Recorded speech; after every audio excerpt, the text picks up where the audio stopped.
Gonna be so goddamn rich. I think it's time to blow this scene. Get everybody in the stuff together. Okay, 3, 2, 1, let's go. Gonna be fucking rich. I want my fucking money.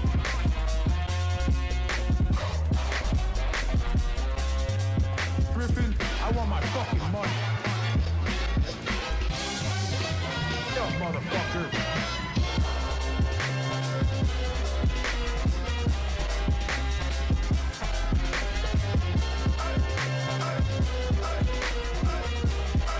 Holy shit, we're gonna be so fucking rich.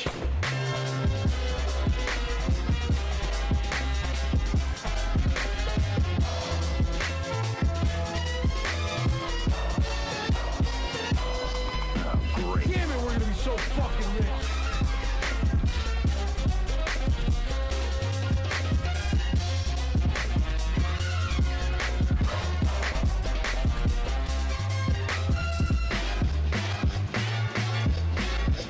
Griffin, I want my fucking money. You're an original, Hey, aren't yelling, you? cowboy. Give me the fucking money.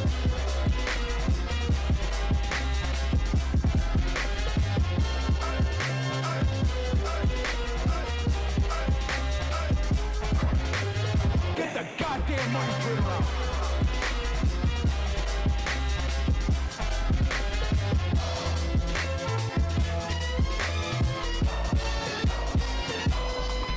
Great.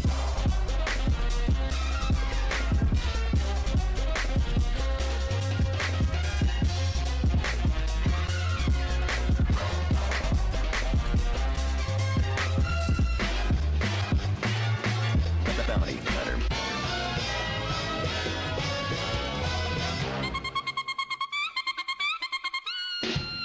We're gonna be so fucking rich. Get the goddamn money printer out.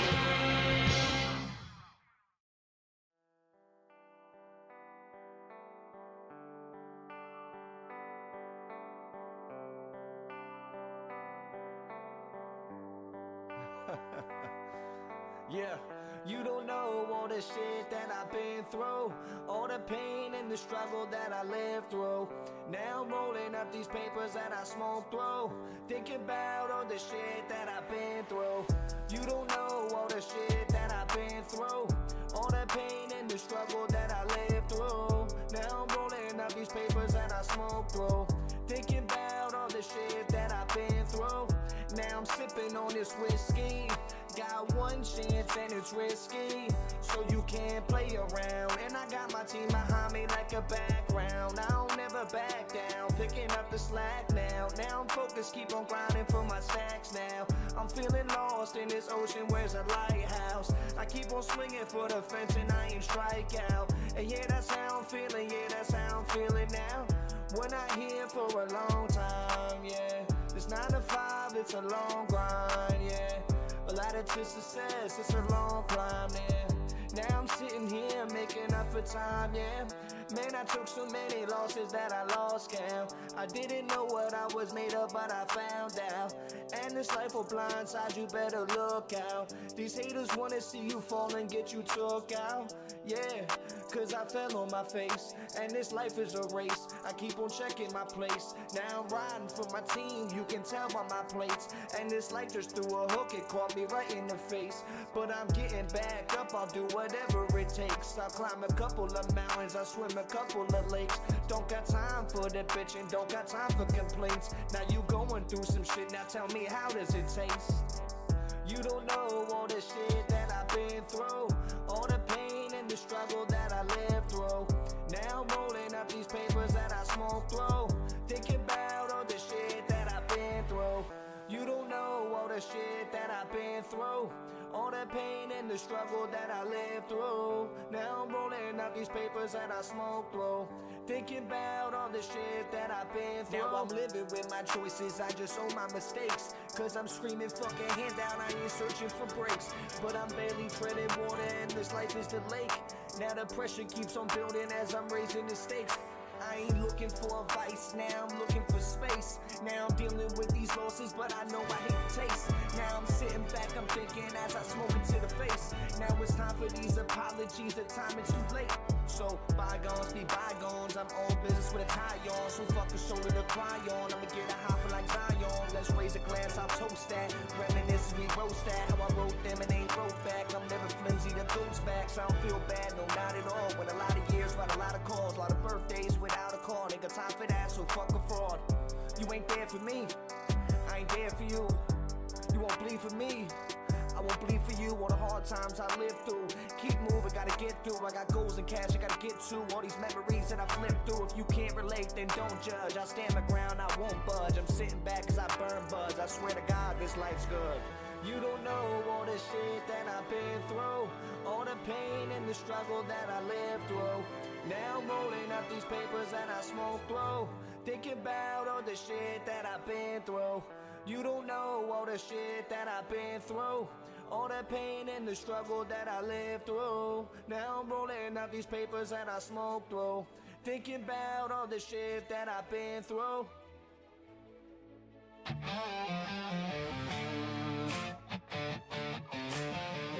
Eland and Doge, we're kicking down the door, rolling to the SEC, time to settle the score. Elon in the game, breaking all the chains. Doge by his side, they don't play no games. Step into the SEC, watch them all sweat. We uncovering the fraud, ain't no secrets left. Naked shorts in the shadows, they've been creeping. Market manipulation, these crooks been sleeping. Retail's been trapped, but we bring in the fight. Musk and Doge on the rise, taking back the night. We in the SEC, exposing the lies, rooting out corruption, watch them meet their demise. Free the markets, make them fair once again. Elon and Doge rolling deep for the win.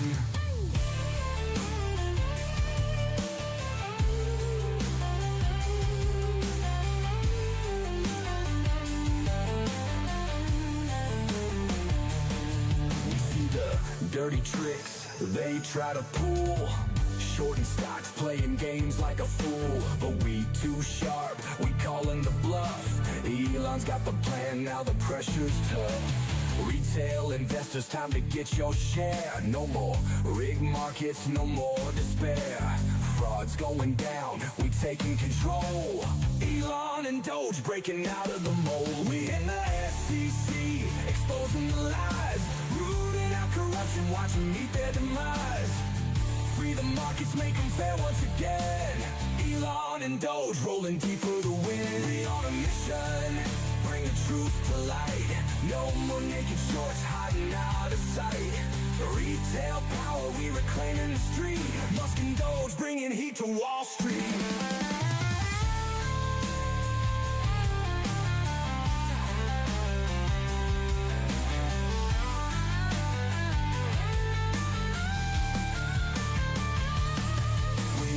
SEC, exposing the lies, rooting out corruption, watch them meet their demise.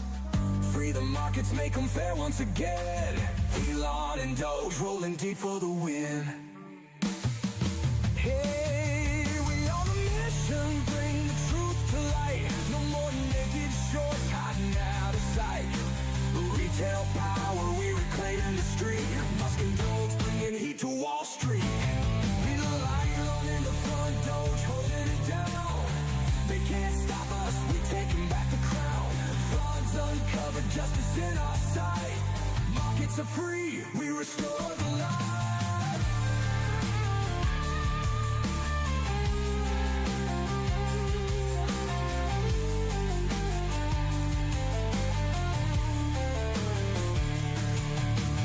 Elon in the front, Doge holding it down.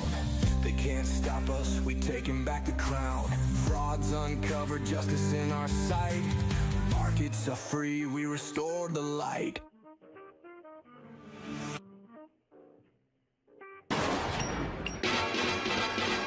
J-Squad. Gonna be so goddamn rich. I think it's time to blow this thing, get everybody in the stuff together. Okay, 3, 2, 1, let's go.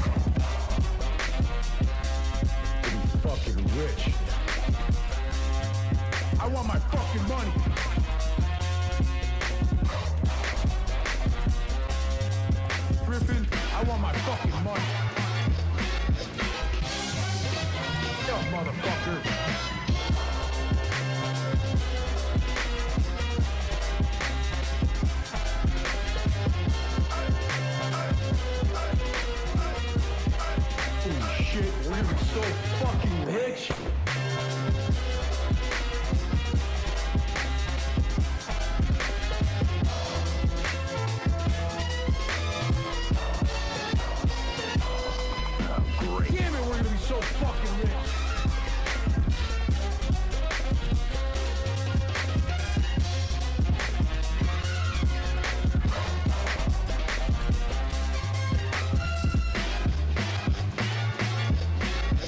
Listen, I want my fucking money. You're an original, Hey, aren't you? yelling, give me the fucking money.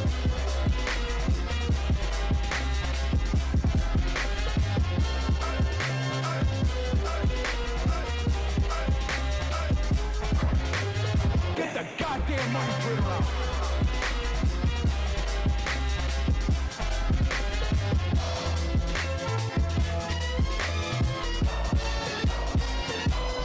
Oh, great.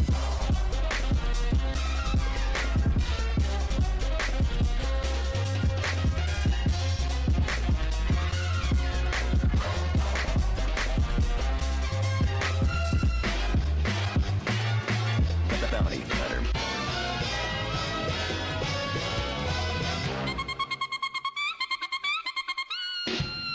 We're gonna be so fucking rich. Get the goddamn money printer out.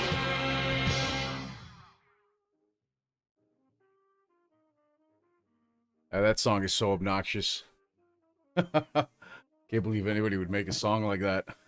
What's going on, Diaz? Great to see you. Queen Bee, welcome back. Eagle Eye.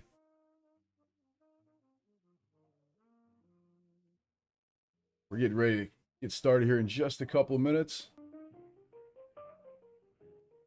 We still got the hold music starting up here in probably about 3 minutes. Just waiting for AMC to kickstart this baby. Give you guys a quick rundown. In the second quarter of 2025,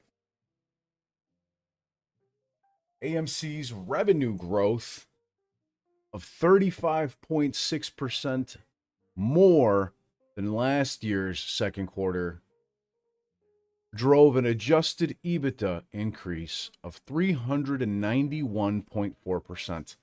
That's earnings before interest, taxes, depreciation, etc., to a highly gratifying $189.2 million. Folks, that's $150.7 million more adjusted EBITDA than was posted in last year's second quarter. Okay, that is huge. This is a very sizable increase in adjusted EBITDA. Net cash provided by AMC's operating activities in the quarter surged to a positive $138.4 million, which is obviously a dramatic turnaround from last year's net cash used in second quarter operating activities of $34.6 million. So a favorable swing of $173 million quarter over quarter. So we are definitely looking at good news.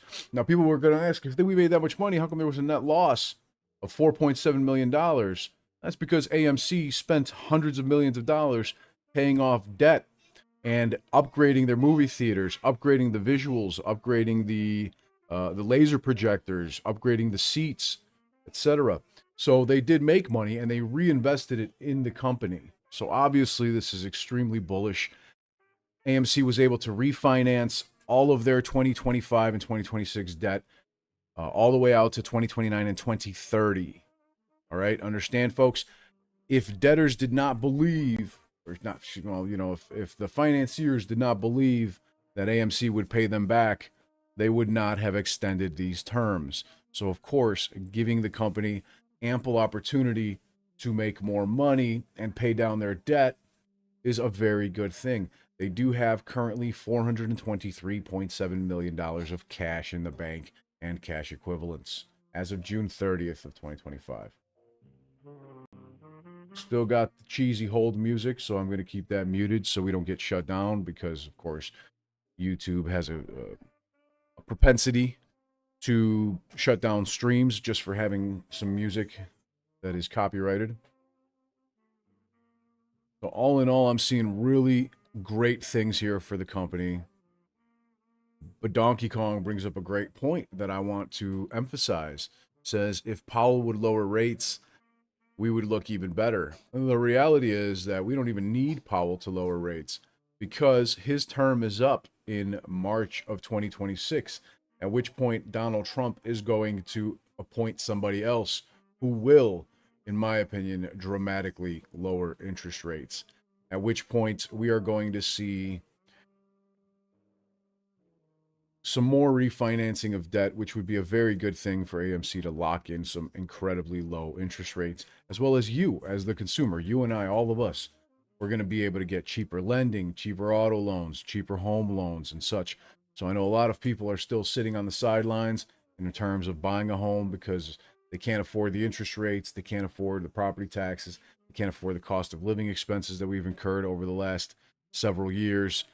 Thankfully, inflation is down in a big way from, in the current Trump administration from where it was under Biden. Inflation was ripping and roaring high in the double digits, and it's now down to 2.6% for PCE, personal consumption expenditures, and 2.8% for personal consumption expenditures.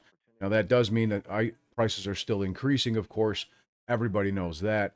But inflation is here to stay. It will always be the case. But we are much better off with 2.6% personal consumption expenditures, PCE inflation, which is the Federal Reserve's preferred rate to use for gauging inflation, versus the 10% plus that we were seeing under Joe Biden.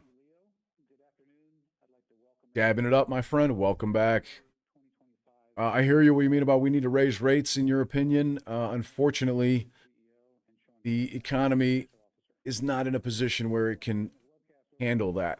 I am glad, I got to say, I am happy that rates have not been lowered yet, and I'll explain why. Because the market for housing is still incredibly overvalued. Again, I am a former real estate broker. I've got about 20 years experience in brokerage, real estate brokerage, freight brokerage, and here coming up here shortly, stock and crypto brokerage as well with Lit Exchange.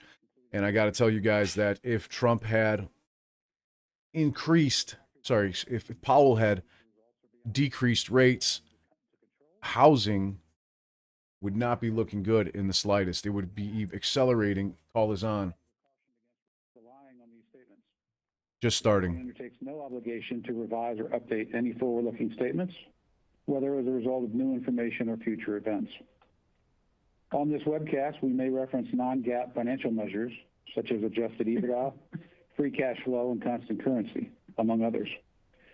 For a full reconciliation of our non-GAAP measures to GAAP results, please see our earnings release posted in the investor relations section of our website earlier this morning. After our webcast is being recorded, and a replay will be available in the investor relations section of our website at amctheaters.com later today. With that, I'll turn the call over to Adam. Thank you, John. Good afternoon, everyone, and thank you for joining us today. It is earnings day at AMC, and what a day it is. In this second quarter of 2025, AMC showcased the impressive operating leverage that is inherent in our business. Importantly, in Q2, movies from just about every single major and minor studio alike crushed it at the box office in spectacular fashion. With the second quarter domestic industry box office surpassing that of the first quarter of 2025 by a stunning 85%. At AMC, we are particularly pleased that on many of these second quarter movies, our market share way overperformed. That came in part because of our network of especially productive theaters, AMC and Odeon having more premium large format screens than any other exhibitor on the planet, and the effectiveness of our compelling marketing programs. In this year's second quarter, AMC and Odeon rolled out the red carpet for nearly 63 million guests worldwide, a 25.6% increase over the same period last year. Beyond merely attaining that attendance growth, AMC's revenue growth was actually 35.6% above last year's second quarter. Adding in our very tight control of our costs, AMC drove an adjusted EBITDA increase of 391.4% to a highly gratifying $189.2 million. That's a good formula. Revenues way up, combined with quite a tight management of costs. And it generated $150.7 million more adjusted EBITDA in this year's second quarter than was posted in last year's second quarter. It is a simple reality, and hopefully a harbinger of things to come, that if AMC's revenues grow, our EBITDA can soar. With such a sizable increase in adjusted EBITDA, from $38 million and change last year to $189 million and change this year, our net cash provided by AMC's operating activities in the quarter surged to a positive $138.4 million. Such a dramatic turnaround from last year's net cash used in second quarter operating activities of $34.6 million. That's a total favorable swing of $173 million improvement quarter over quarter. I would like to repeat those numbers so that all of you on this call and all of you on this webcast hear them very clearly. In the second quarter of 2025, AMC Entertainment delivered a 25.6% increase in global attendance above that of Q2 24. Consolidated revenue growth of 35.6% versus Q2 of 24. Consolidated adjusted EBITDA growth of 391.4% versus Q2 of 2024. AMC's $189.2 million of adjusted EBITDA in Q2 2025 was just a hair under 5 times the adjusted EBITDA of Q2 2024. Oh, let's Cash go. generated from our operating activities of a positive $138.4 million showed a favorable swing of $173 million in this year's Q2 versus Q2 of 24. Needless to say, it's all smiles at AMC today. Our second quarter results are a combination of a recovering industry-wide box office and the undeniable fact that both AMC and Odeon are executing so well in so many different ways. Indeed, we shattered all-time revenue records across nearly every per-patron metric. As for the strengthening industry-wide box office, we firmly believe that this was not a short-lived spike, but rather the beginning of a sustained and powerful resurgence for our entire industry. So that expectations are set correctly, the box office in the current third quarter will only be so-so, given some seasonal but not alarming softness. But hold on to your hats for the size of the box office in the fourth quarter of 2025. Hello, Disney's Avatar, Fire and Ash, Tron Ares, and Zootopia 2. Hello, Universal's Wicked for Good and Five Nights at Freddy's 2. Hello, Glenn Powell in Paramount's The Running Man. And hello to so many other wonderful films that will be hitting the big screens in theaters from so many of our studio partners in the fourth quarter of this year. In total, it sure looks like 2025 is shaping up to be the biggest post-pandemic box office year yet, and one which we believe will be some $500 million to $900 million more than that of full year 2024. Even more compelling is the currently envisioned 12-month run rate for theatrical moviegoing after taking out the weak Q1 of 2025 and replacing it with the much stronger Q1 that we anticipate for 2026. Perhaps with an occasional blip here or there, we expect the 2026 box office will radiate with great strength and resonate with theatrical moviegoers pretty much all year long.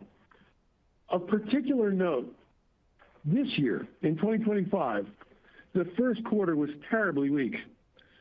In 2026's first quarter, by contrast, we'll see the spillover benefits from Avatar Fire and Ash's December 2025 opening, which in our view should greatly help to boost the Q1 2026 box office back up to a much healthier level. That should start the year 2026 off right, and we are highly encouraged by the extraordinary slate of films being released throughout the full year. It's our view, and we're far from alone with this optimism for 2026, that the 2026 box office will be considerably larger than that of 2025. Turning back to the performance of AMC and Odeon specifically in the just completed quarter, we set record after record in this year's second quarter. For the first time ever, AMC's consolidated admissions revenue per patron topped $12, coming in at $12.14. Our consolidated food and beverage revenue per guest jumped to a record, and our total consolidated revenue per patron at AMC and Odeon hit an unprecedented $22.26 for us. We believe that these new records powerfully validate the rationale behind our various strategic initiatives and the fact that consumers view moviegoing at AMC and Odeon to be highly attractive out-of-home entertainment experiences. In addition to setting new operational records during the quarter and delivering a powerful earnings report as a result, just as important, we've continued to fortify our balance sheet. As you know, in July, we just closed a series of transformative transactions, including receiving more than $240 million in cash from new debt issuance and the equitization of at least $143 million in debt, with the potential to equitize even more, up to a total of $337 million. We have now addressed all of our 2026 debt maturities, pushing them out to 2029. That's 4 years from now. In so doing, we've put in place a solid foundation to capitalize on what we believe will be our industry's continued growth momentum and our company's continued growth momentum, which should be especially evident in the fourth quarter of 2025 and continuing deeply into 2026.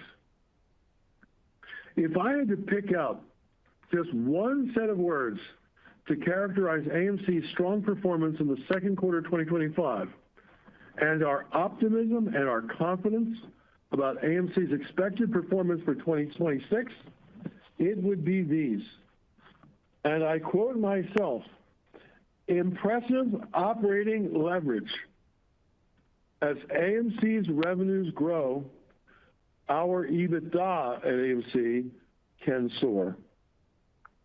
I'll now pass this call and webcast over to Sean Goodman, our CFO, to provide more detail on the financial results, after which I'll return to provide an update on the AMC Go plan and others of our strategic initiatives. Sean? Thanks, Adam, and thank you everyone for joining us this afternoon. We are pleased to report a quarter in which, as Adam just noted, the team set a number of very impressive records across both our domestic and international operations.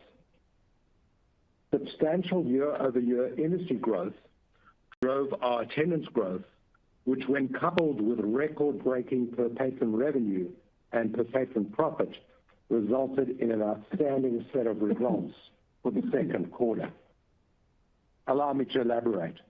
I'm comparing consolidated results for Q2 2025 to Q2 of 2024. Global attendance rose 25.6% as we welcomed 63 million moviegoers to our theaters. Total revenue grew by 35.6%, or 34.1% in constant currency, reaching $1.4 billion.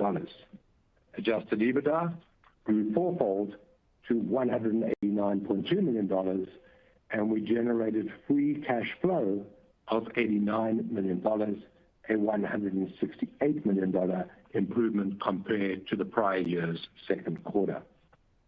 These results were achieved through admissions revenue per patron growth of 7.5%, or 6.2% in constant currency, to an all-time record of $12.14.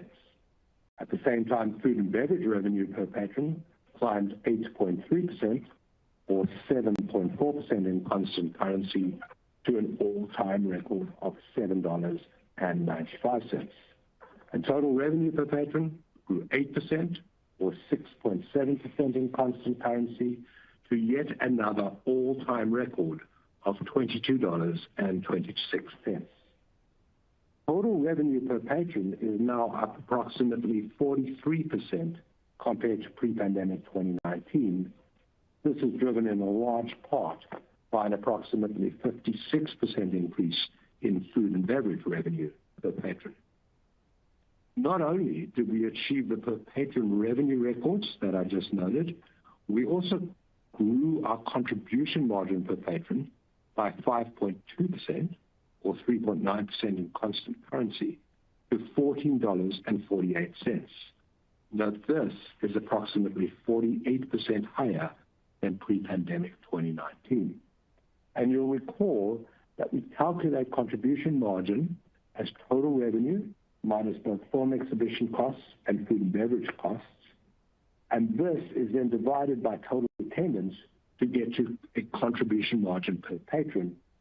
This is a measure that is intended to provide an indication of the incremental profit that we generate with each additional guest. Based on all the above, it should come as no surprise that the total admissions revenue hit a Q2 post-pandemic high of $762.6 million. And total food and beverage revenue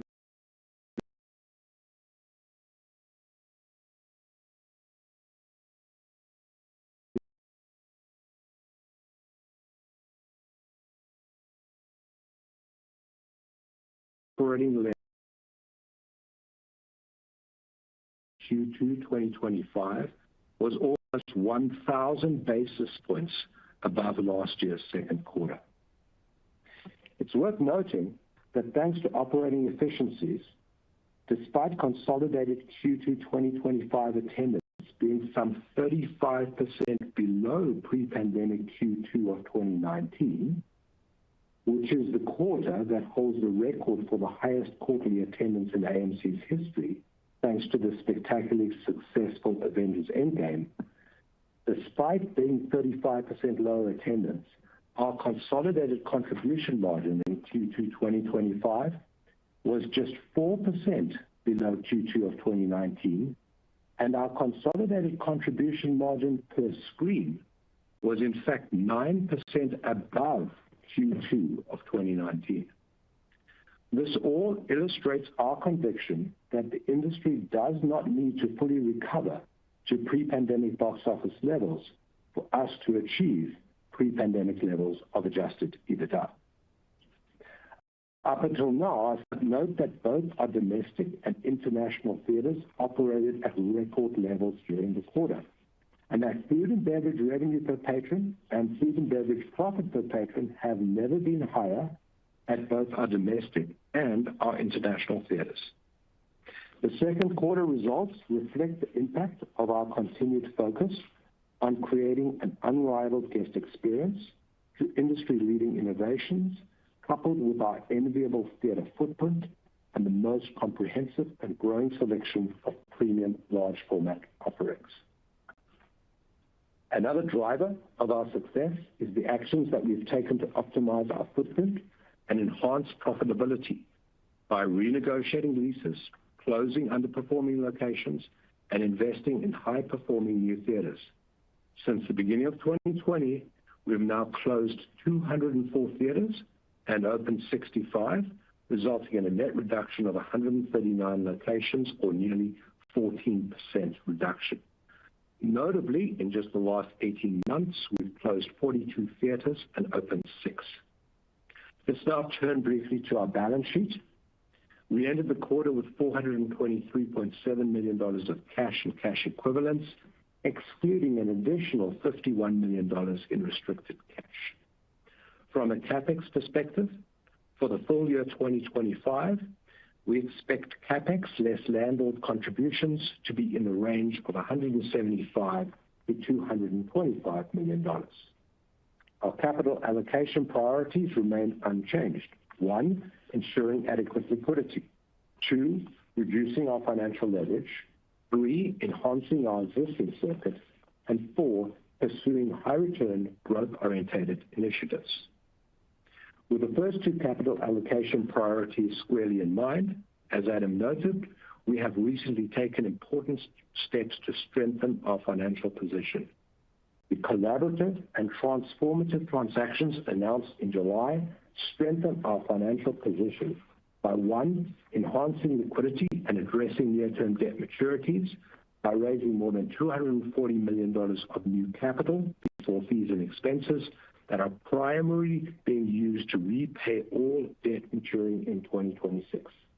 And 2, lowering our financial leverage by equitizing at least $143 million of exchangeable debt with the potential to equitize up to $337 million of such debt in total in the future. These actions, which were supported by approximately 90% of our term loan lenders, represent a substantial vote of confidence in AMC's future and give us a runway to execute on our strategy and capitalize on the industry recovery. Since the beginning of 2022, we've now lowered the principal value of our debt and finance leases by more than $1.1 billion, and we've repaid $284 million of deferred leases. All of this for total debt and deferred rent reduction of $1.42 billion in about 3.5 years. Looking forward, we expect some seasonal box office weakness in the third quarter, when we will also be up against some tough prior year comparators. However, we have high expectations for the fourth quarter, which may see the strongest quarterly box office in 6 years. From a free cash flow perspective, we're pleased with the strong Q2 results, and while Q3 may be somewhat challenging, we continue to anticipate being free cash flow positive for the 9-month period ending December 31, 2025, assuming that the box office performs in line with our expectations. In conclusion, this quarter results reaffirm our conviction that our strategies are working and that AMC is extraordinarily well positioned to thrive as the industry continues along the recovery glide path. And now, I'll hand the webcast back over to Adam. AMC's paid off $1.42 billion in debt already. $1.4 billion I'd like paid to start off. a discussion of what comes next for AMC by first talking about some major pricing actions that we have recently taken. Showing our pro-consumer attitude, on Tuesday, July 8 and Wednesday, July 9, just a month ago, we kicked off our new 50% off Tuesdays and Wednesdays discounted ticket pricing strategy here in the United States. Bargain hunters can now find cheap admission ticket pricing at all of our showtimes on 2 days of the week at the vast majority of our U.S. theaters. Discount Tuesdays has long been a staple in our industry, and it built up Tuesdays to being AMC's highest non-weekend attendance day of the week. New this past month, we changed our messaging. Instead of it being referred to as Discount Tuesdays, it's now called 50% Off Tuesdays, a message that we expect will be a far stronger communication to potential bargain-seeking moviegoers than merely saying Discount Tuesdays, as we've said for years. Why? Well, with our new messaging, potential guests instantly can see and instantly can understand the magnitude of the discount level that we're offering to them. And of course, it's a sizable one.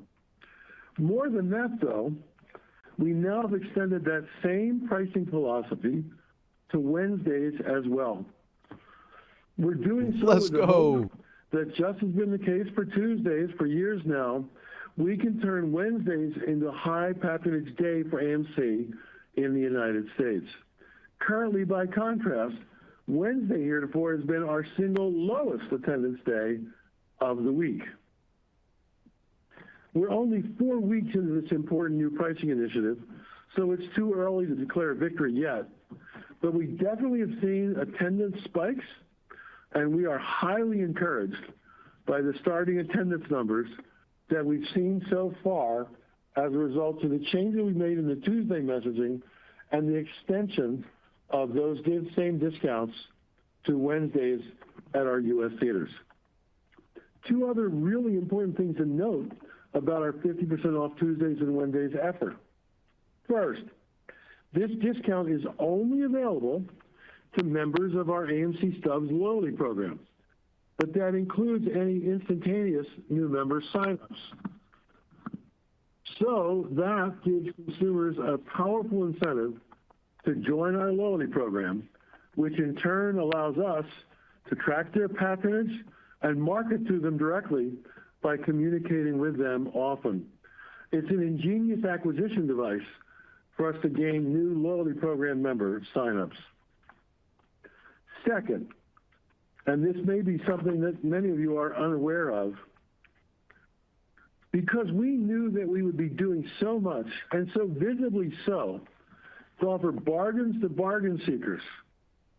Knowing that, having a discount and Tuesday and Wednesday effort in the works also gave us the courage a couple of months ago to broadly raise prices at our U.S. theaters on Thursdays, Fridays, Saturdays, Sundays, and Mondays when most of our patronage takes place. That effort has worked out very well, and you'll see that in our second quarter numbers, for example, AMC's average ticket price in the U.S. often meaningfully exceeds the prices realized by some of our most important competitors. The yield management strategies differ at our European theaters, but in looking back at the completed Q2 performance, again, you will see that we've had considerable success in realizing more ticket revenue per guest than was the case in prior quarters for us and is the case still for so many others in our industry. Next, I'd like to turn to the efficacy of some of our most important marketing programs. Our U.S. loyalty program, AMC Stubs, has movie database purchase activity collected on some 36 million U.S. households. That's around 90 million people in total. About half of our total U.S. ticket buying guests are members of our AMC Stubs program, paying both for their points and to receive their other recognition benefits that come to them from being a Stubs member.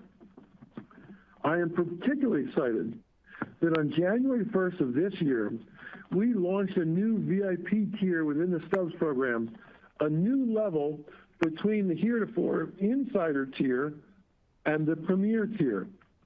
In just 7 short months, we are already pushing close to 500,000 active members in this newly created VIP tier. It's an incredible success story for AMC. Then there's A-List, our monthly subscription program, which also is still a massive hit for AMC.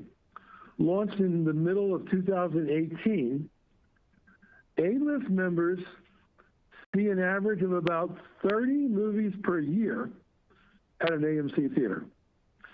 Just recently, like literally in the last few weeks, A-List was ebulliently profiled in the pages of both the Wall Street Journal and the Los Angeles Times, the latter of which described A-List as having cult-like strong consumer appeal, especially with the younger Gen Z. That's so good for AMC, not the articles, but the fact of the appeal of our program to Gen Z customers, because it portends so well not only for our current patronage at AMC theaters, but our future patronage as those A-listers stay with us for years and years to come. Paid membership in A-List is roaring hot. It's currently running up about 15%. year over year. Our similar subscription program in Europe, Limitless, also has considerable consumer appeal, especially so in the United Kingdom. Another marketing step forward for AMC Entertainment is this one. In looking back to the arrival on scene in 2021 and since then of retail investors, we knew that they were interested in the prospects of AMC financially. It was obvious to us that we should set out to convert their interest in our company into securing their brand loyalty as movie-going customers as well. So we created the AMC Investor Connect program, which was individually enrolled in. There was no automatic enrollments, no group enrollments. People just sign up one at a time. And incredibly, AMC Investor Connect now has some 1.7 million enrolled members, another marketing success for AMC. And finally, there's our consumer advertising featuring Nicole Kidman. It certainly has hit the zeitgeist both in the United States and across the United Kingdom and Europe.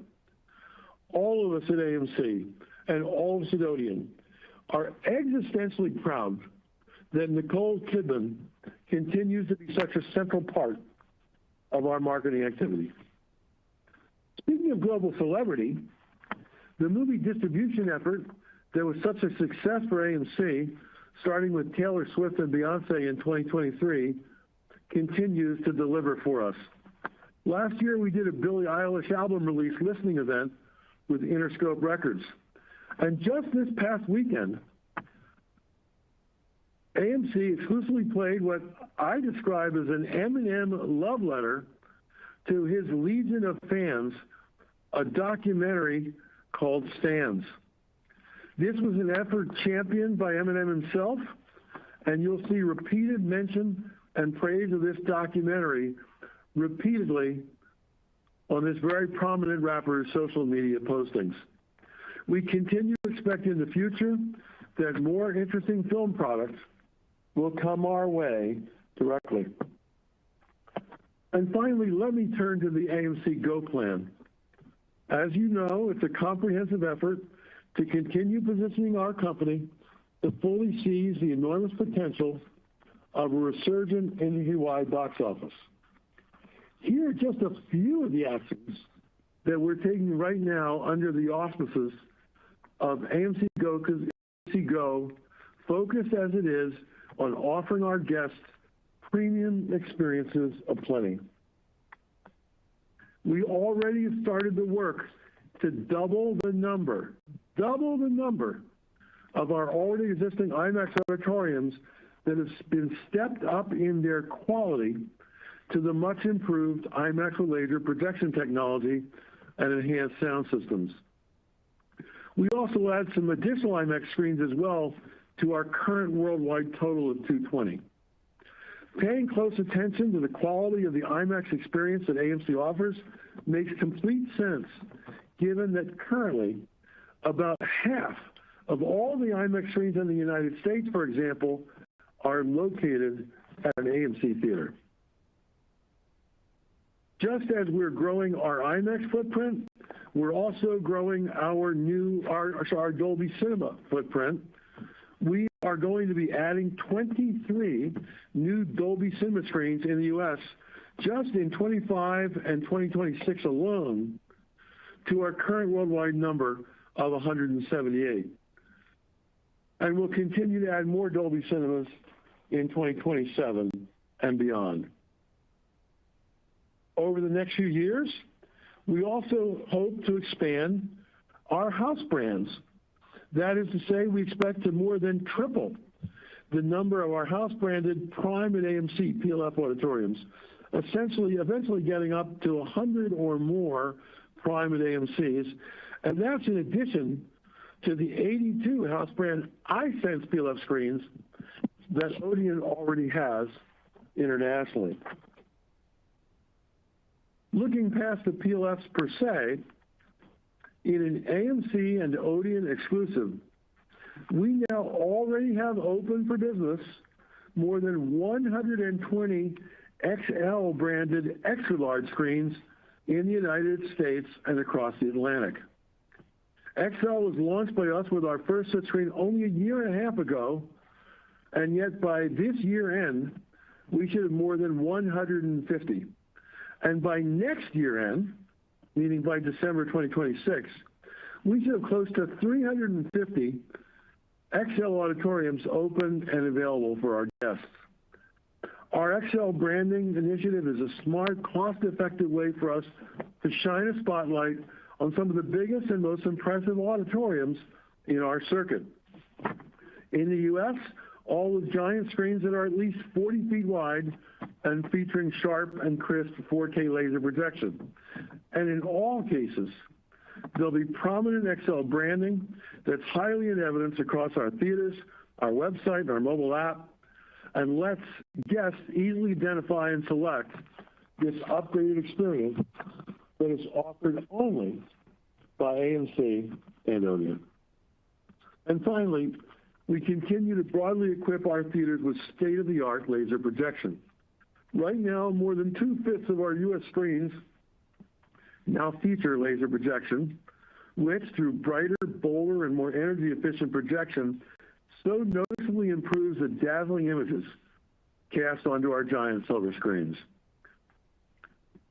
By year end, this year, more than 55% of our U.S. screens should have laser projections installed.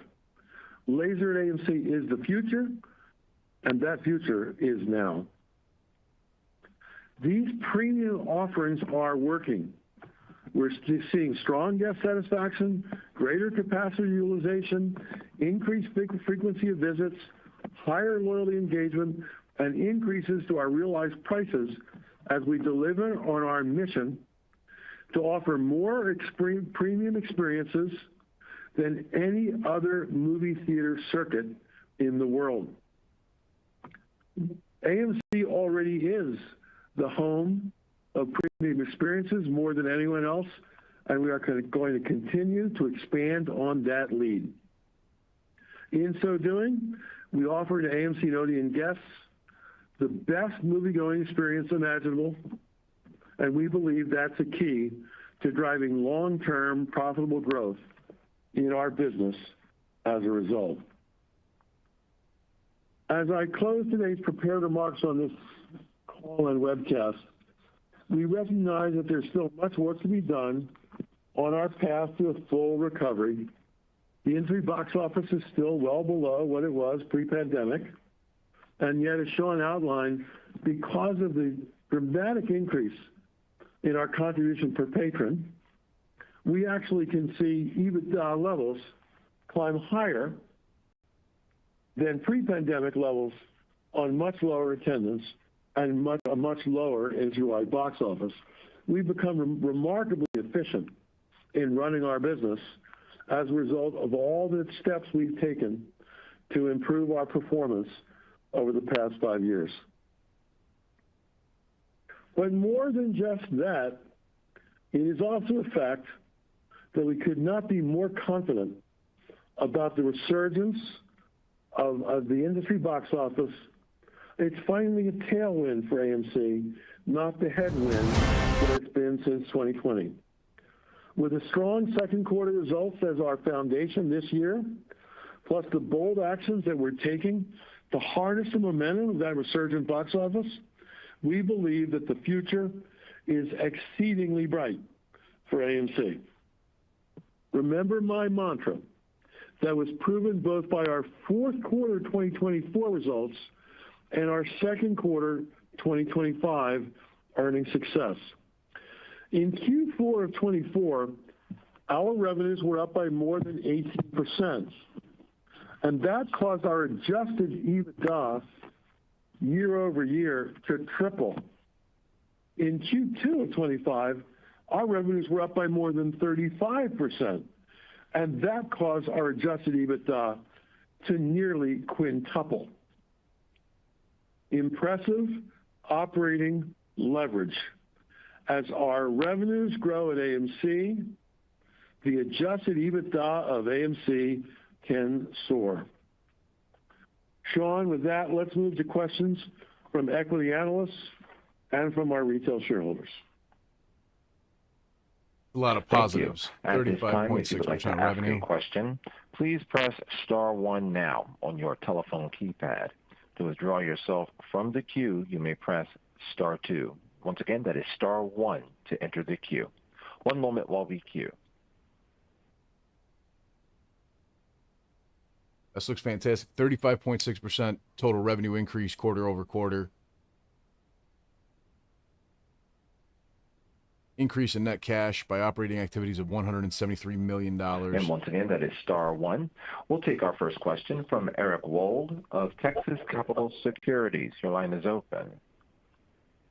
Thanks. Good afternoon, everybody. A couple questions. I guess first off on pricing. So you talked a lot about pricing out. I mean, you obviously mentioned the 50% off Wednesday pricing that you implemented about a month ago to bring in the bargain hunters, and you also mentioned you took up or felt comfortable enough to raise prices every other day of the week except Tuesday.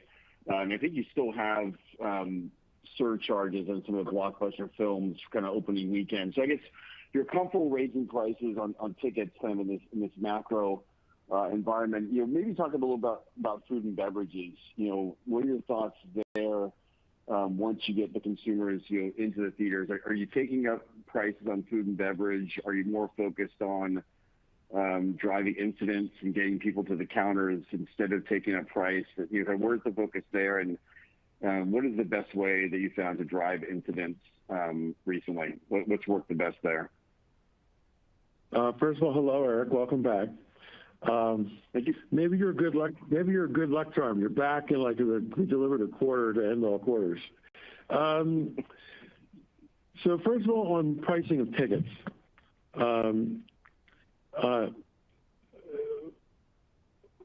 I believe that the better messaging on Tuesdays, calling it 50% off Tuesdays instead of discount Tuesdays, is going to explain the level of discount, the magnitude of discount, such that we're going to boost our Tuesday revenues by the change in messaging. I also believe that because we're extending that Tuesday pricing philosophy, which has worked so well for more than a decade in the movie theater business, that we have the chance to do something with Wednesdays. We don't sell any tickets on Wednesdays now. I say now. I should say before July 9. We didn't sell any tickets on Wednesdays. So the price we charge on Wednesday doesn't really matter when you don't sell any. And I'm actually hopeful that we can start to see Wednesday admission revenues rival Tuesday admission revenues, turning what is now the poorest day of the week for attendance into the strongest non-weekend day of the week for attendance, that being Tuesday. And as I said, the early signs, you can't declare victory in 4 weeks, but the early signs are quite encouraging that consumers are noticing. So that's Tuesday, Wednesday down. But Tuesday, Wednesday down, as I said before and as you repeated, meant that Thursday to Mondays we took up. And we've seen no pushback on the prices we've collected for tickets. We had an average price 2 weekends ago over $14 in the United States. Those kind of eye-popping numbers, given where pricing has been in recent years and where it is even today at some of our competitors. The other thing that gives us confidence in having taken those pricing actions, and I want to be clear, I comply with the law very carefully. I'm making no comments about what we will do with pricing going forward. I'm only talking about actions that we've taken on pricing retroactively in the rearview mirror, which we can't talk about the former and we can talk about the latter. I would point out that our confidence in what the consumer is willing to pay to go to a movie, in part comes from the success of our PLF auditoriums, because our PLF auditoriums often charge a $6 or $7 upcharge for an IMAX or a Dolby Cinema screen instead of a regular screen. Our primes sometimes get $3 to $6 more than our regular auditoriums. Our Real D 3D screens usually get $3 to $4 more than our regular screens. And these formats have been killing it. If you look at when we put a movie on sale, guess what tickets sell first? It's our premium large format screens at prices that are 30, 40, 50% higher than our regular auditoriums. People That want suggests to high-end me experience. That the consumer has demonstrated clearly that it's willing to pay up for the best. And so therefore the challenge for AMC is to deliver them the best. And that's why we're putting laser projection into our regular auditoriums. As I said, as we sit today, 43% of our screens in the U.S. now have laser projection. By year end, 55% of our screens will have laser projection. It increases the light levels on the screens by 50 to 100%, makes the picture much brighter, much sharper, and that greatly improves the quality of experience that our guests get, hence our confidence in having raised prices a couple of months ago. Now, moving to your food and beverage question, the answer is we're doing all of it. So we're focusing on a variety of things. Number one, menu variety, so that our overall menus, not only at our dine-in theaters, but also at our regular theater concession stands, are more interesting and more appealing to our guests. Second, we've added because we've added so much variety to the experience, we've been successful in selling more units per transaction to a guest. So a guest who used to buy one product now buys two. A guest who used to buy two now buys three. A guest who used to buy three now buys four. We've also had dramatic success in getting more people to stop at the concession stand and actually buy from us. It is a stunning statistic how many people can go to a movie theater, just pay us their historic $12 or more recently $13 or $14 ticket price to get in. That's for an average screen, not for a PLF screen. More like 18 or 19 for a PLF screen. Anyway, who are just able to pay us the $12 to get in the door, and that's it. And then they go to their seat and they don't buy a thing. The number of people, just at AMC, in a year, who go into our theaters and buy nothing from us at all at the concession stand is more than the entire attendance of any Major League Baseball team in the entire American League or the entire National League. It is amazing. And yet, one of the things that's caused real success for us, ever since we reopened from COVID 5 years ago, is more and more people are no longer bypassing the concession counter. They're stopping at the concession counter, and they're taking advantage of all the things that we now offer. And, you know, I mean, there's a lot of creativity in that.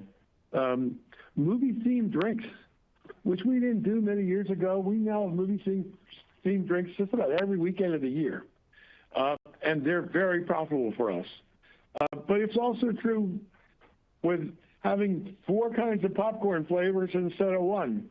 Having 140 drink flavor choices coming out of a freestyle machine instead of being some movie theater that has a little fountain where they can dispense 8 or 10 or 12 different flavors for the guest. I could go on and on about the variety of things that we're offering our guests, but that's causing more people to stop at the concession stands and buy. It's causing more purchased items per guest. And of course, yes, we have taken some pricing action up as well. Got it. If I can squeeze one in as well. One more. Go ahead. You signed the amended agreement with National Cinemedia a few months back to extend the amount of advertisements prior to the showtime that started at the start of July. Reports out recently that you may now be cutting that back already. Just any comments there that is true? If you are cutting it back, what's leading to that decision to do so quickly after extending it? Well, first of all, so the reports that you're hearing are accurate and inaccurate at the same time, and you sort of got half of it, but not all of it right. So, first of all, there were 2 rationales for why we did the deal we did with National Cinemedia. And it's something we resisted for many years because we don't like lengthening our pre-show. And we don't particularly love deluging our customers with ads for third-party products. But the first rationale is our two largest competitors, Regal and Cinemark, have been doing this for like 6 or 7 years, and we did not. And we noticed that their market share was not being hurt by these actions, and we were foregoing literally tens of millions of dollars a year. And we made this decision in the first quarter, which is a pretty bleak quarter for revenues and profitability. And we really thought it was irresponsible to pass up the monies that our competitors were taking. But there's a second interesting reason. When we bought Carmike in 2016, we inherited the Carmike contract with NCM's biggest competitor called ScreenVision. And ScreenVision is in place in a significant number of our AMC theaters. Under the terms of the ScreenVision contract, the ScreenVision pre-show played until 5 minutes after showtime, whereas the NCM contract called for the pre-show program, as it were, to stop at showtime. So already within the AMC circuit, we had a disharmony, where at some of our theaters, the pre-show with ads continued for 5 minutes post showtime, and at the NCM theaters did not. The first change with the NCM contract is we allowed NCM to have the same 5 minutes of extra pre-show that ScreenVision has had since we bought Carmike in 2016. We saw no pushback at our ScreenVision equipped theaters for the length of our pre-show. The only other change is this 1 minute of platinum spot that is going before, I believe, the second to last trailer prior to the start of the movie. So those are what we added in with NCM, and as I said, it's worth tens of millions of dollars a year to AMC in bottom line EBITDA growth. Now, the press reports that said we're actually going to cut some things back, we're not cutting back the agreement that we put in place with NCM. That is contractual, and it's contractual for many years to come. But what we are going to try to streamline a bit is we run about 4 minutes or so of AMC marketing material and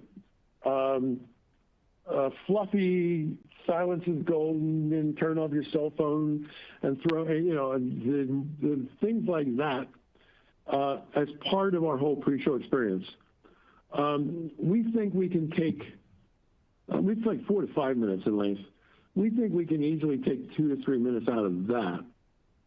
Another thing that we have to think hard about is we carefully surveyed the number of trailers that we show before the feature film and the number of trailers that our largest competitors show. And it looks to us like we're showing one extra trailer more than our principal competitors, which adds another 2.5 minutes or so to the length of our pre-show package in total.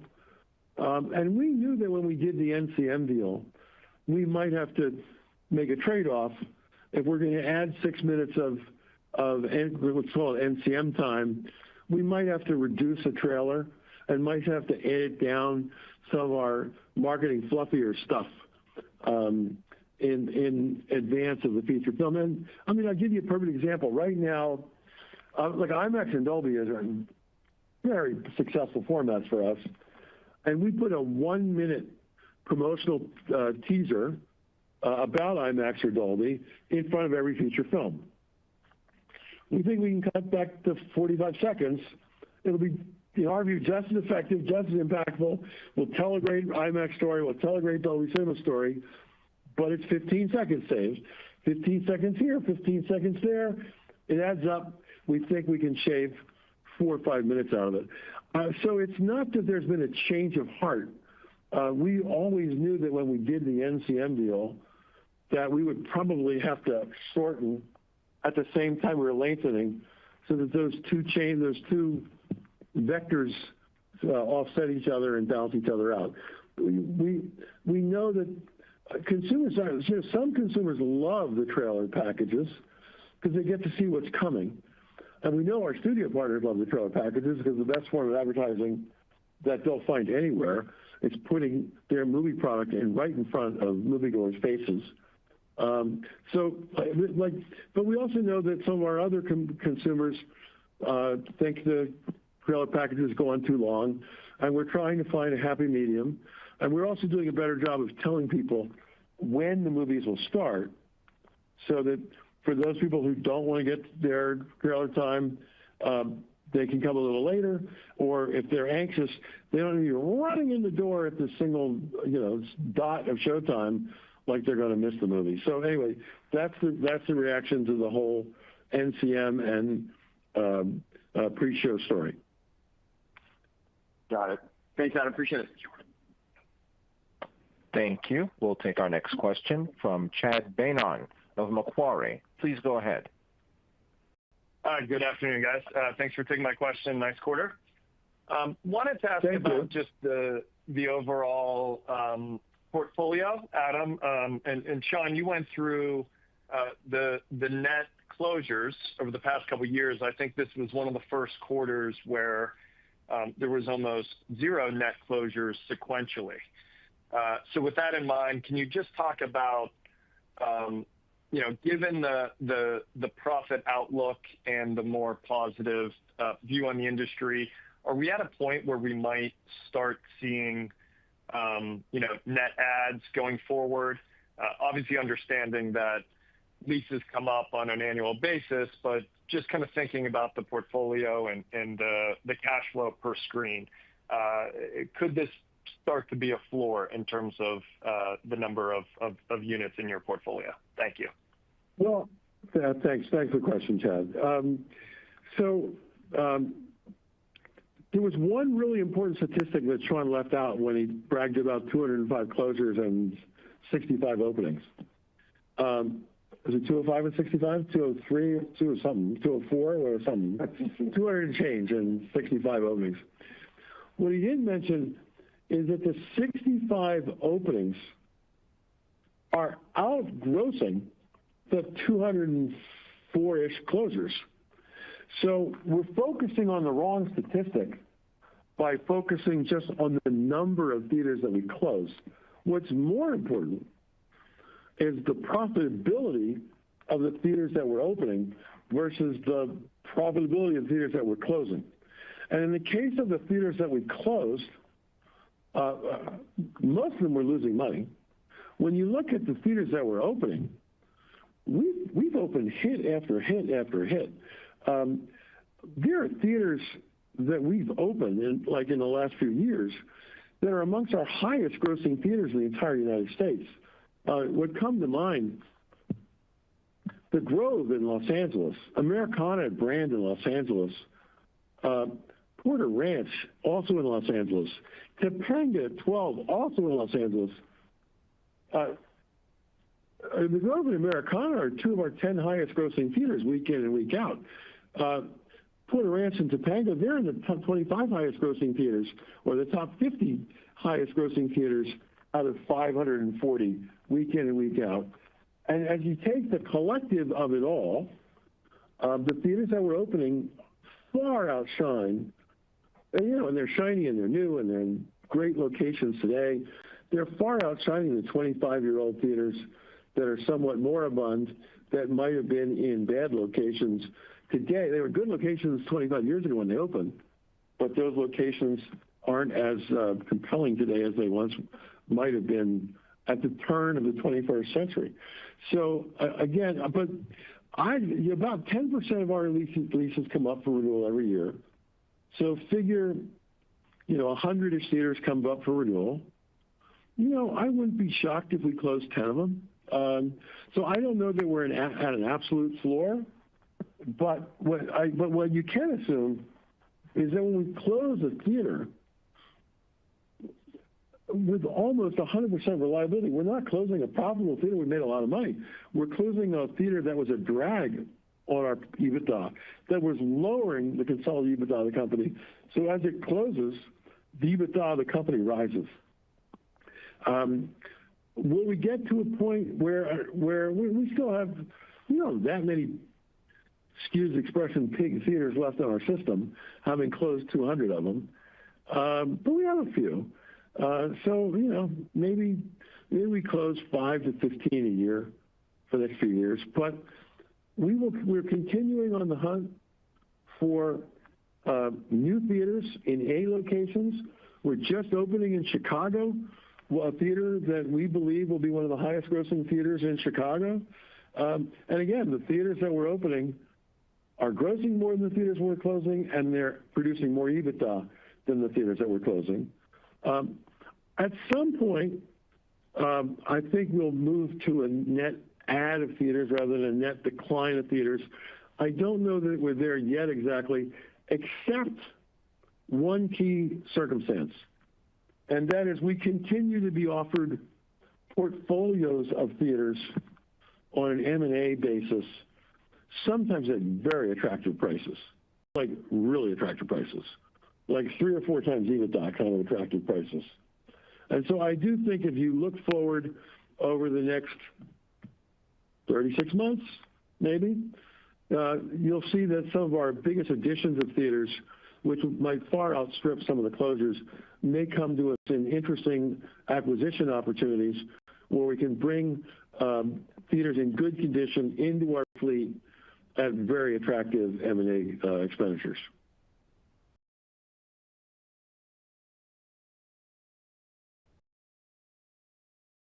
Build benefits to CapEx generating companies. Can you just talk about, as you see it now, maybe what some of the cash benefits could be, either from a cash tax standpoint or a cash shield standpoint in future years? Thank you. Sure, thanks. So obviously, as a result of that bill, we get 2 key benefits. The one is the depreciation deduction, and the other is the interest deduction based on EBITDA as opposed to EBIT. So that has a benefit for us, but bear in mind that we have NOLs that will run probably through 2026 or so. So the cash benefit will only be in future years, 27, 28, and going forward from there. So it's beneficial. It increases the NOLs for future cash deductions, but it's not a short-term cash benefit.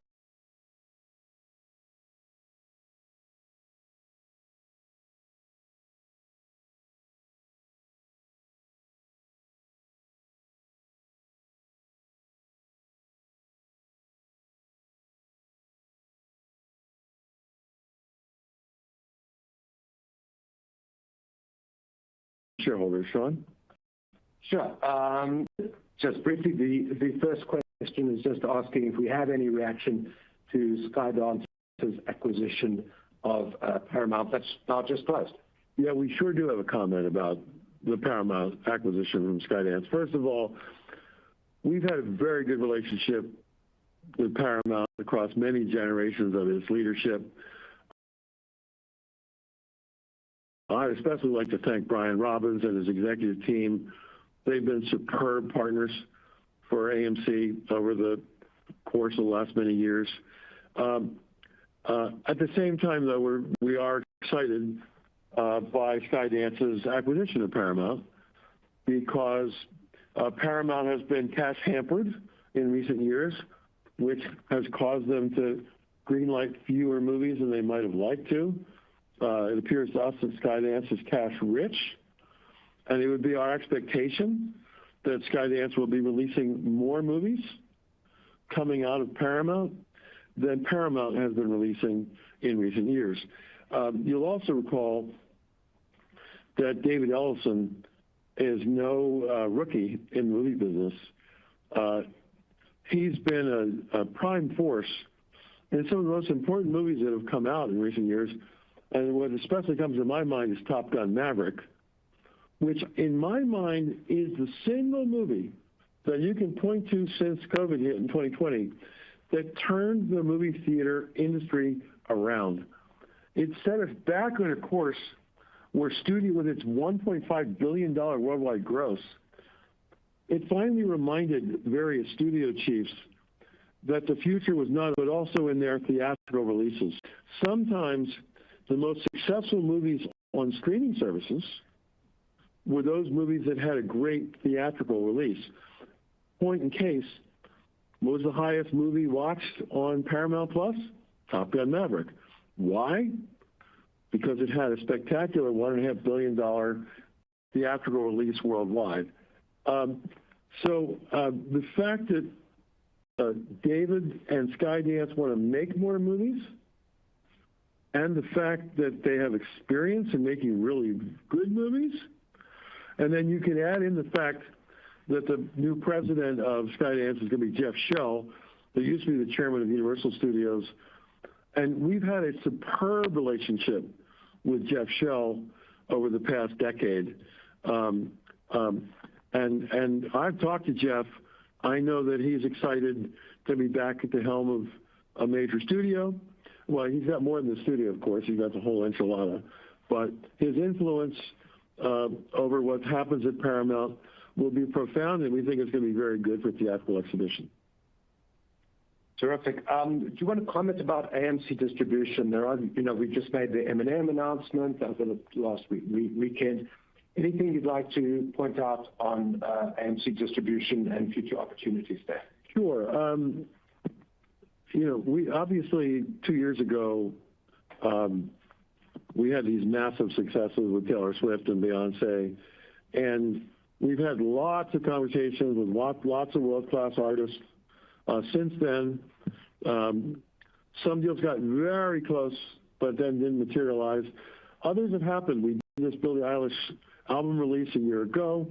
We did this M&M documentary just this weekend, which was apparently a movie beloved by his fans. It got some spectacular scores on Rotten Tomatoes, I hear. We're in several conversations right now with more world-class talent about more projects coming out as soon as 2026. It's also given us the courage to look more broadly at how movies are distributed, and we had success in distributing some concert movies. Maybe there are some non-concert movies we could help bring into theaters as well. We'll see. The vast majority of our product is always going to come from our studio partners, of course. But I think there's opportunistic profit opportunity. There is plenty of excess capacity in the movie theater industry. I'm an old airline guy. If an airline had fewer than 75% of its seats filled, an airline marketer would have slashed his wrists. In the movie theater industry, we're a church built for Easter Sunday. We only sell less than 20% of our seats in the course of any given year. There's tons of capacity. We certainly have the screens to show more product if there's more product to be made. Terrific. And Adam, finally a question here on AI and the impact on our business and the potential benefits. I wonder if you'd like to comment on that. So, every company in America is talking about AI. Every board of directors in America is talking about AI. We're no different, so we're talking about AI. And the AI revolution is happening very quickly. I know that I've completely abandoned Google in exchange for ChatGPT. You just see it in every aspect of our company. There's opportunity to use it. We're already using it in software development and software optimization and software testing. We're using it in image creation for marketing. We're using it for the automation and simplification of tasks here in our corporate office. We process our accounts payable using AI. We've got teams in our theaters looking at AI and how it can be used to address operational issues in our theaters. We're using AI already in demand planning for our inventory management. But like we've just scratched the surface. I really do think going forward there'll be an opportunity for us to take advantage of the powerful AI technology to assist with our pricing, with our film scheduling, with our customer service programs and our consumer response programs. And there's more, and the more, which might be the most exciting of all, we've actually been talking and are in conversations right now about making small investments in some AI technology-enabled companies whose prospects are related to the movie industry, related to entertainment, and whose prospects are incredibly bright. And we'd like to benefit fully from the AI revolution that clearly is already at hand. Terrific. I think that's all the questions that we have at this point. Great. All right. Well, look, thank you, everybody, for joining us today, for staying with us. The second quarter of 2025 was one that made us very excited here in Leawood, Kansas. We delivered big numbers, almost a quintupling of our EBITDA. We were ahead of the street on just about every expectation you all had for us. And we think this is just the beginning of something that's going to happen quarter after quarter, starting in the fourth quarter That's right, of my man. 2025. Remember what I said. In the fourth quarter of 24, revenues were up 18%. EBITDA tripled. In the second quarter of 2025, Lau, go ahead and sell your shares, my friend. That is your absolute our right. EBITDA almost quintupled. I have heard more than enough to feel wonderful about AMC, about my investment, about the future of the company here. Adam Aaron literally gets paid in shares of AMC. People are wondering, oh, why don't insiders buy? Because the board of directors and Adam Aaron literally get their entire salary in shares of AMC. Adam Aaron does not get paid a single dollar in cash. He is the largest shareholder of AMC Theaters stock. The man receives his entire paycheck for every day, every week, every month, every year in AMC stock. And 2 years ago, Adam Aaron actually took a voluntary cut, and he voluntarily chose to cut his own pay by 50%. So he was already getting paid in shares and then decided that he also should be getting paid in stock only. So I don't see a point in somebody buying more stock when they're already being paid for every minute of the day's work, for every year's work in shares of stock. So I've been seeing a few people, like honestly, it looks like 98, 99 out of 100 are incredibly impressed with what we've seen so far. And I've heard a lot of good things here in the chat. I was reading along with all your comments. If you guys would like to go ahead and comment, by all means, drop it in the chat right now, and I will address your concerns. Lau Peterson says, why haven't management bought shares then? Why would they buy shares when they get their entire salary in stock? That would be like saying you just ate dinner, but why aren't you eating dinner again? You just had 2 steaks, mashed potatoes, green beans, you know, and you're completely full. Why don't you eat some more? Why don't you have another steak? Oh, you just ate 3 steaks? Why don't you have a 4th steak? Like, honestly, that statement doesn't mean anything. Honestly, Mr. Lau Peterson, I don't know if you entirely understand the way that business works or if you're truly being serious here. But what you're saying doesn't make any sense. Maynard says, the people crying sold for a loss. You're probably right. The reality of the matter is that those that have not sold haven't lost anything, because unrealized gains and unrealized losses are the exact same thing. If you didn't sell when you were up thousands or hundreds of thousands or millions of dollars, and you haven't sold when you were down thousands or hundreds of thousands or millions of dollars, there has been no change in your investment.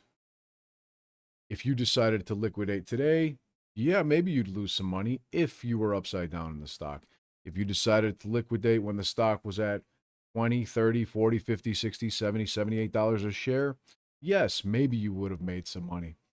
But if you did not sell then and you have not sold now, you have not made or lost anything.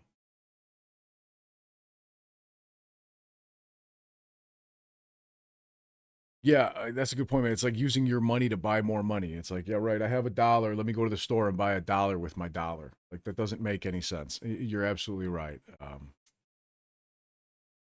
This guy says you have to sell your stocks so you could buy more of them. Whoa, Red Velvet, you have to sell your stocks so you can buy. My friend, I'm not sure if I understand that, but I don't have to sell anything, my friend. I have other ways of acquiring money, and I have business and work and such, and I can earn money in that sense. And if you didn't over leverage yourself, you should have money for other investments as well, which could also be earning you a return on your capital.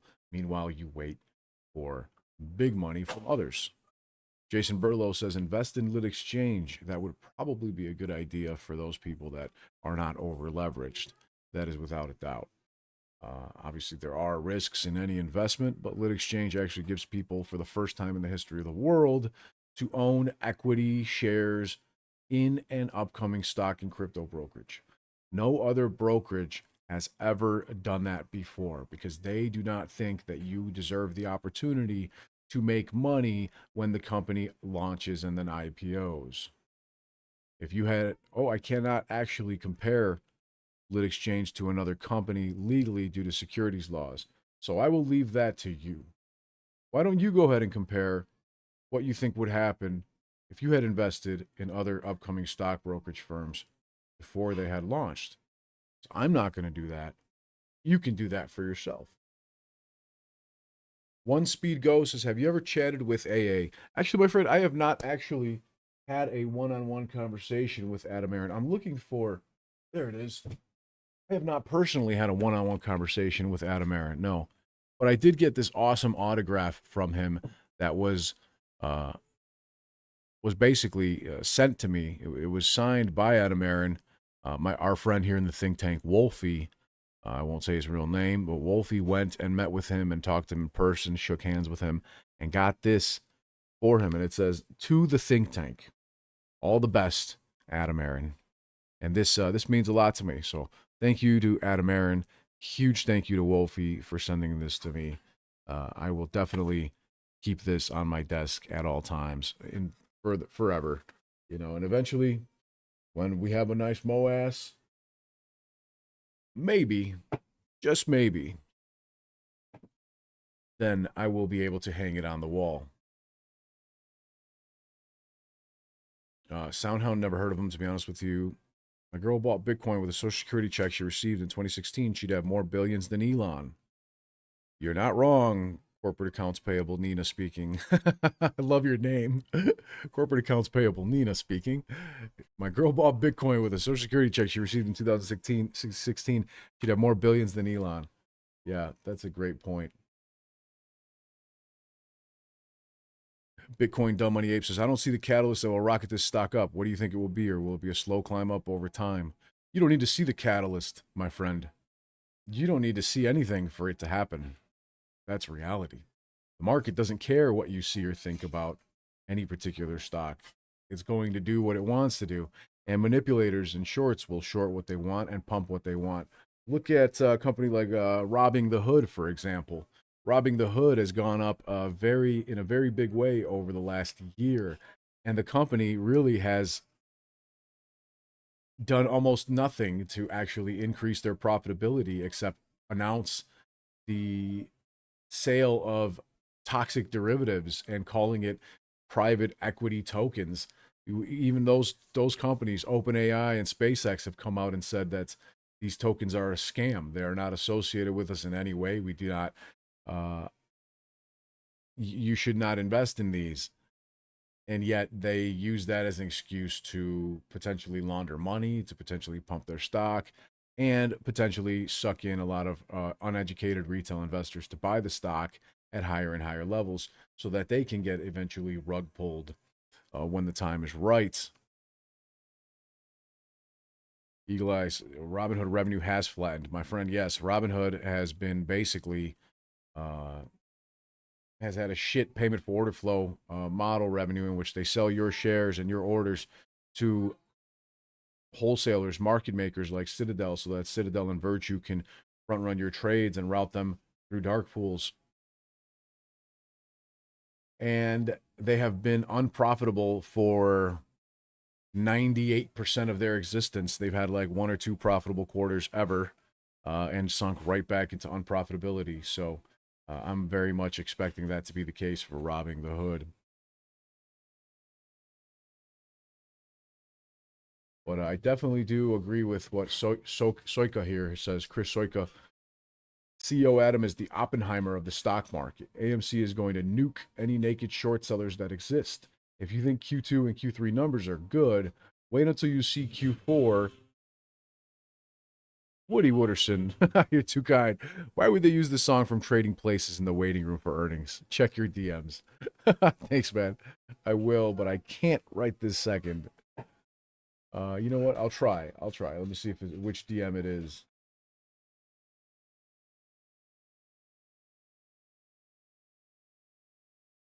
Soika continues to say, if you think Q2 and Q3 numbers are good, wait until you see Q4 do 500 million more in revenue than the last 4 years at the box office, 2.85 to $3 billion range.